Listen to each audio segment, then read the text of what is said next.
I look up out of the kitchen window and through the slats in our fence, I see Paul's face staring at me. The epidemic of femicide continues to claim lives, leaving behind shattered families and communities. Each story is more than a statistic. It's a devastating reminder of the dangers women face, simply for existing in a world that too often fails to protect them. Sonia Khan was murdered in Chicago last week by her ex-husband. In parts 1 and 2, we began to shed light on this harrowing issue. But with every story told, countless others remain hidden in the shadows. Their stories deserve to be heard. Their lives deserve to be remembered. But we didn't deserve this. At all. At all. This is part 3 of our series, uncovering femicide murders that shocked the world.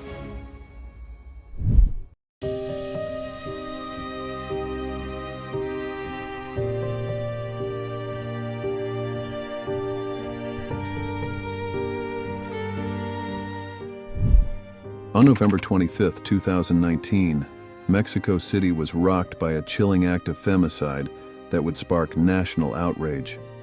Abril Perez Sagaon, a 46-year-old mother of 3, was brutally murdered in a crime that exposed the failures of Mexico's justice system and the ongoing crisis of violence against women. Abril was traveling in a car with her lawyer and 2 of her children when the unthinkable happened. As they stopped at a traffic light, 2 motorcyclists approached the vehicle. One of them fired 2 shots, striking Abril in the head at point-blank range. Her children watched in horror as their mother's life was violently taken. The murder was the culmination of a harrowing saga of domestic abuse. Just months earlier, in January 2019, Abril had survived a vicious attack by her then-husband, Juan Carlos Garcia, the former CEO of Amazon Mexico. While she slept, Garcia had beaten her with a baseball bat and attempted to strangle her. Only the intervention of one of their children had saved her life. Abril had taken legal action, filing for divorce and obtaining a restraining order against Garcia. He was initially detained for attempted femicide.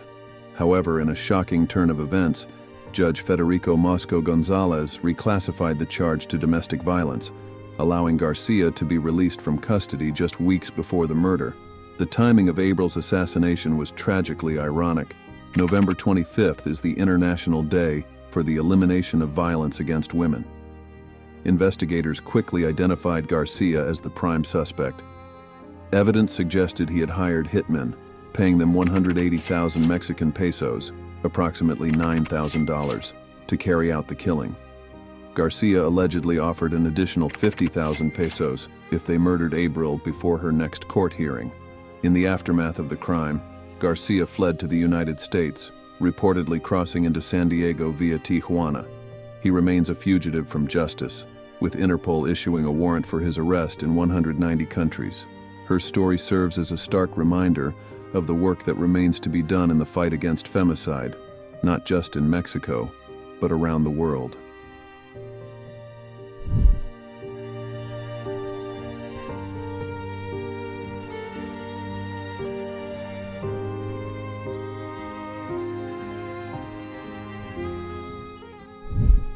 On March 3, 2009, Istanbul, Turkey was shaken by a horrific act of femicide that would captivate the nation for years to come. Munnevver, a vibrant 17-year-old high school student, fell victim to a brutal murder that exposed the dark undercurrents of wealth, privilege, and violence against women in Turkish society. Munnevver, the daughter of a cook and a housewife, had been dating Cem Garipolu, the son of a prominent and wealthy family. Their relationship was tumultuous, marked by frequent arguments and Garipolu's controlling behavior. On that fateful day, she visited Garipolu's home, unaware of the horror that awaited her. In a frenzied attack, Garipolu stabbed Munnevver 29 times, with 13 of those wounds inflicted on her head. But the brutality didn't end there. In an act of unimaginable cruelty, he decapitated her body and mutilated her remains. The discovery of Munnevver's body sent shockwaves through Istanbul. Street cleaners found her decapitated remains in a garbage container in the upscale Etiler district. Her head had been placed in a guitar case, while the rest of her body was stuffed into a suitcase. As news of the gruesome murder spread, Cem Garipolu vanished. For 197 days, he evaded capture, sparking outrage across Turkey. Rumors swirled that his wealthy family had used their influence to help him escape, possibly to Russia or Armenia. The case ignited a nationwide movement. Munnevver's family and friends launched one of the largest internet campaigns ever seen in Turkey to find her killer. The public's anger grew as weeks turned into months with no arrest. Finally, on September 17, 2009, Garipolu surrendered to the police. His trial became a media sensation. In 2011, Cem Garipolu was sentenced to 24 years in prison for Munnevver's murder. However, the story didn't end there. In 2014, Garipolu reportedly committed suicide in prison, but doubts persisted about the circumstances of his death. The tragic case of Munnevver Karabulut became a catalyst for change in Turkey. It led to the formation of the We Will Stop Femicide platform in 2010, an organization dedicated to combating violence against women.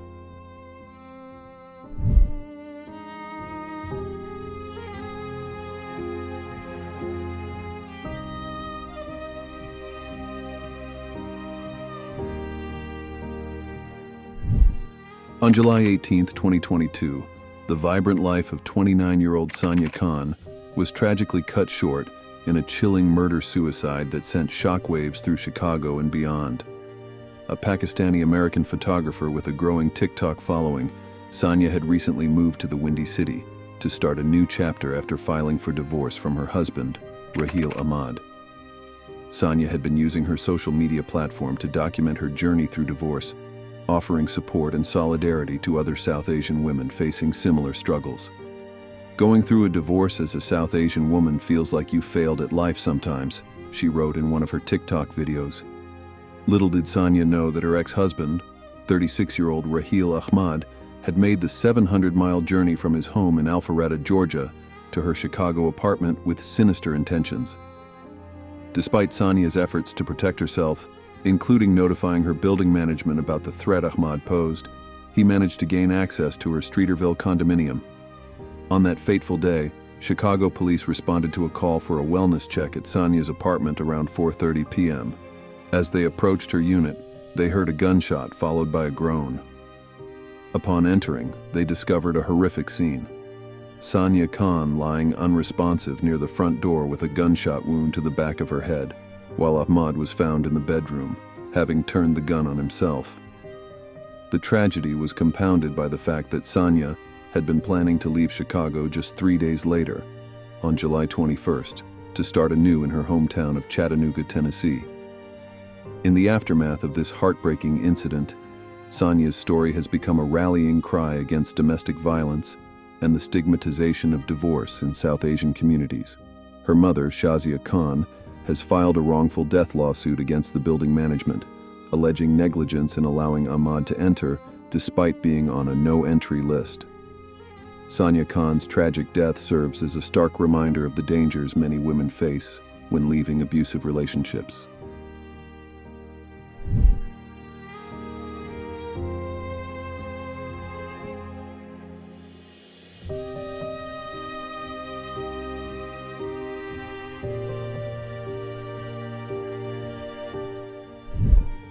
On October 25, 2023, the tranquil halls of St. Andrew's Cathedral School in Sydney, Australia, became the scene of a horrific tragedy.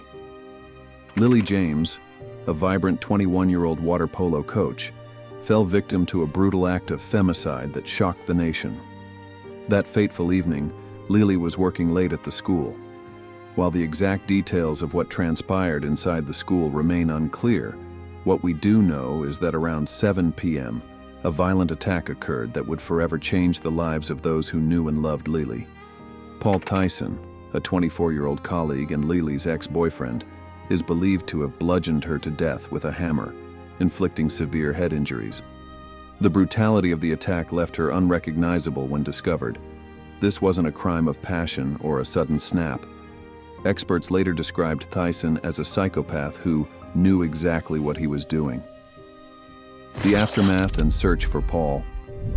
After the horrific deed, Tyson calmly left the school.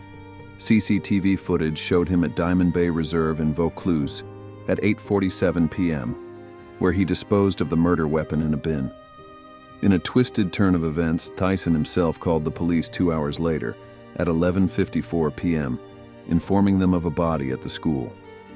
As dawn broke on October 26th, Paul's vehicle was found in a nearby car park, but he had vanished.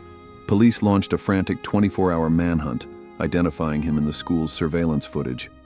A second crime scene was established at the Gap in Vaucluse, where Paul was last sighted. The discovery.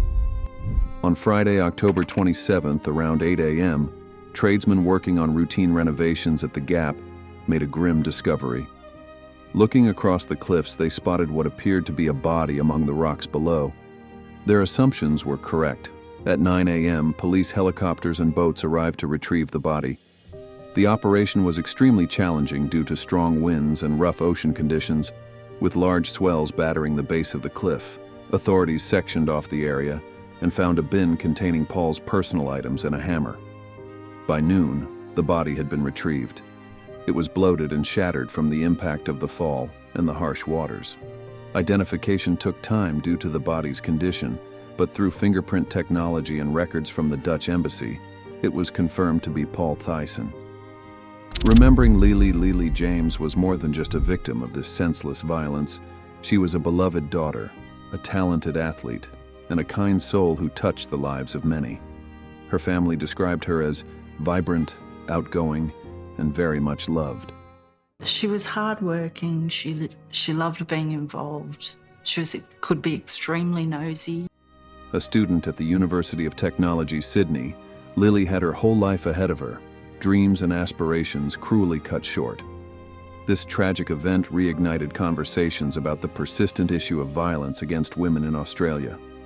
Lily became the 55th Australian woman killed in 2023, a grim statistic in what many call an epidemic of domestic violence.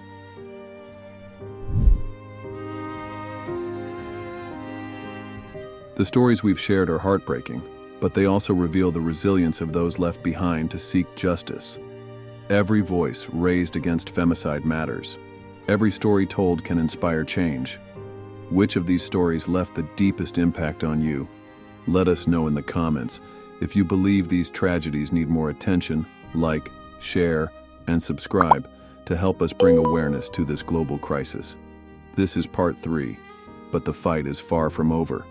Join us next time as we continue to confront femicide murders that shock the world. Together, we can be a voice for the voiceless.